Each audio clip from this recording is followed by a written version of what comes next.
Hey guys, Gary back with another review for you.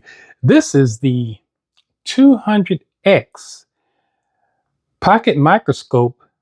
I tell you what, with the it's got a universal clip on to it. It's got a light right on the lens cover there. Well, not the lens cover, but you're going to need that light for your close-ups.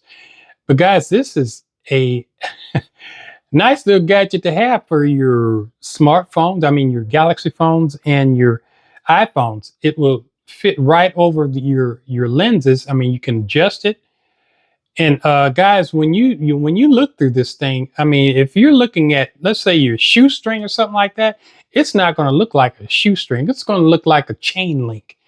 I mean, I tell you, the optics on this thing is fantastic. I mean, you can get some nice close-up shots with this small little device.